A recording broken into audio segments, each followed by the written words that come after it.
Hey tankers, and welcome back to World of Tanks with PR154, where we are in the Tier 6 German heavy tank, the VK3601H. We are equipped with the 7.5cm Waffe 0725. That's a squeeze bore gun that will take a 75mm caliber projectile and squeeze that down to 55mm, and the effect of that being enhanced shell velocity, which means enhanced penetration. And that's kind of reflected against the two guns available to it in its peak configuration. You either have the 75mm Waffe or you have the 88mm KW-K36. Now you can barely put a piece of paper between the relative damages per minute of the two guns. The 88mm does benefit from higher alpha at 220 hit points per shot. You only get 135 hit points per shot out of the Waffe. But what you get out of the Waffe is higher accuracy, 0.33 meters per 100 meters as opposed to 0.36 meters per 100 meters with the 88. You also get higher penetration thanks to the squeeze bore action of the gun, which leads to a bit of a philosophical debate about which one actually has more damage per minute. On paper it's slightly more with the Waffe, but it relies on you basically standing out in the open and just blasting away and being able to just take shot after shot, eating away at the enemy 135 hit points at a time, which you do have the accuracy and the penetration to do. Having said that, if you're in a shot-for-shot trade, then the 88 is going to serve you a lot better, which I guess is the decision that my friend downrange here has made in pursuing the 88, but it's not going to do them too much good here today. They're tracked out in the open, and they're now subject to crossfire by my teammate in the Achilles, who quite promptly sends back to the garage for first blood of the game. So you can see the utility here of the 7.5cm gun for standoff tactics. Now we're continuing to keep up the fire on Strutzahn 74. They were the first vehicle that came into view earlier. Now they've slipped away into the low ground. We've switched targets to ARL 44, but just because they've slipped into the low ground does not mean they've escaped. FV304 is able to knock it out. Keeping up the pressure on ARL 44, we see it's also accompanied by another VK3601H, which appears to be equipped with the 88mm gun. But of course our positioning and our rate of fire is enabling us to keep up the damage on it, and it just hasn't really done anything to us yet. Now I'm not 100% sure what it's up to. It looks like it would have gone down to attack the VK3601H, but it's kind of stopped short, which being in a one-shottable state, we've been able to put a lethal shot through the cupola before turning our attention back to the ARL 44, which is in a bit of a tough spot here because it's only got the stock 76mm gun. It's only hitting for 115 hit points per shot and not being all that effective at penetrating. With only 60mm side armor, it also doesn't take much over angling to give us a facing that we can penetrate quite easily, and we pick up our second kill of the game. The enemy VK3001P has taken a different angle, pushing up the 7-8 lines towards our SU-100M1. Now that was a little bit of a wake-up call for the TSN Soviet tank destroyer, but they charged the VK3001P in response. They've got their 100mm gun blazing and they pick up their first kill, although their lack of situational awareness there has cost them a few hit points. Battlefield sit rep now, and it looks like despite losing 5 of their tanks, we've not lost a single one of ours.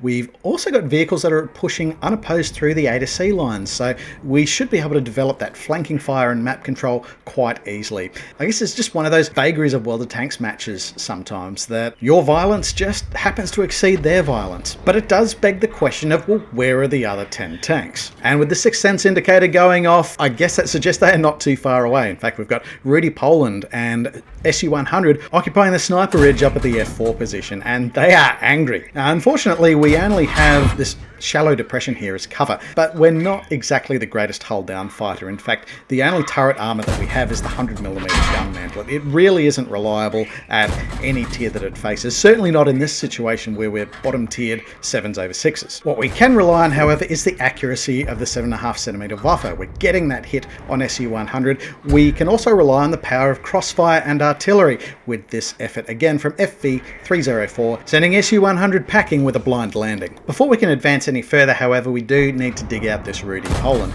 We do have every advantage in this situation. We have the crossfire, we've got the artillery, so they are really not long for this world. Every angle that they poke, they're going to be exposing themselves to someone. In this case, we're managing to get a couple of consecutive hits, but they're not completely alone, and AMX 1375 has been able to give them a little bit of backup and knock out the friendly M6. Now, this was the first kill that the enemy team has been able to inflict on our team, but with the Rudy Poland in its current condition, it looks like we're going to be able to maintain a 6-gun lead fairly quickly. Artillery continuing to poundy Rudy Poland's position. Despite efforts from the enemy team to counter battery fire, FV304 is determined and it knocks out Rudy PL, clearing the way for our team to continue their advance. But as we get closer to the finish line, the enemy defense does get a bit more determined. Now, I'm not sure if it was us that spotted AMX 1375, but we did manage to spot the enemy M44. Of course, the friendly SU-100M1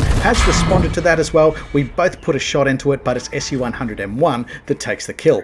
We, on the other hand, end up taking a hit from Super Hellcat. So perhaps it was they that spotted us rather than the AMX 1375. Now, we hadn't been able to get eyes on the Super Hellcat, so we're unable to respond, but their position was revealed when they shut down our T-150. So we've been able to swivel the gun on target, put a couple of shots in, but not before Super Hellcat shuts down our friendly Skoda T25 as well. But a little bit of a kill streak from there. Now we're stuck with the hull of Skoda T25 behind us, trying to back out of this situation very, very slowly. That's put us under the gun of the AMX 1375. We're losing a lot of hit points to this French light tank. And as we fall back to try to lick our wounds, our friends from the north are managing a breakthrough with T-34-85 engaging the enemy M4A1 FL10. Now, while it looks like the French tank is doing a bit of a number here on T-34-85, the fact is it's only got a 540 hit point magazine capacity, and T-34-85 should be able to keep up the fire. Even more so now that's aided by their Stridzine M42-57, who manages to get the killing shot on the French premium medium. These two vehicles will prove quite crucial in the final assault on enemy positions.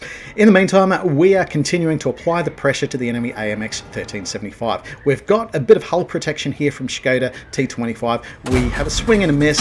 They get a swing and a shot, and with a bit of a misplay from us, we have poked out just a little bit too early, and it's sent us back to the garage. VK3001P, however, has exploited this opening, and they have knocked out the AMX 1375, but fallen foul of the gun of the enemy Super Hellcat. There are now only 3 enemy tanks remaining, however, the Super Hellcat, Hummel, and M44. Super Hellcat and Hummel have been spotted as Stridzine M42-57 makes their push, accompanied by T-34-85. Rapid fire from tank destroyers and self-propelled guns alike, sending 2 out of 3 of the remaining vehicles back to the garage. It's now just a hunt for the M44, with Stridzine M42-57 leading the charge, getting eyes on M44. Now, as it's crested the ridge, it looks like it's been spotted. M44 already taking fire. M44 sending a shot towards Stridzine M42-57, but not quite enough, not fast enough. Stridzine M42-57 taking the final kill. So that is a win for us in the Tier 6 German VK3601H. Let's take a look at the results.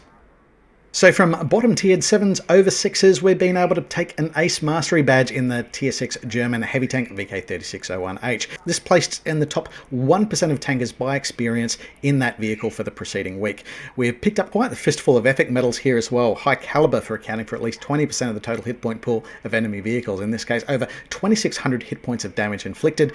We've also picked up the Confederate medal, which we get for hitting more enemy vehicles than anyone else on the team. In this case, 9 different enemy vehicles that we've been able to put a hole in. Interestingly, and possibly a little contradictory to a vehicle that we said should be played using standoff tactics, we've also picked up the Patrol Duty medal, and that is awarded to a player that helps the team damage at least 6 enemy vehicles, and the vehicles must only be spotted by us at the time. It can't be a case of, well, we spot it and then someone else spot it and then the damage is called. It all has to be us, which is a little bit unusual considering we did spend the front end of the video talking about use of this vehicle with standoff tactics, and then we've ended up playing rather true to the role of VK3601H as a breakthrough tank.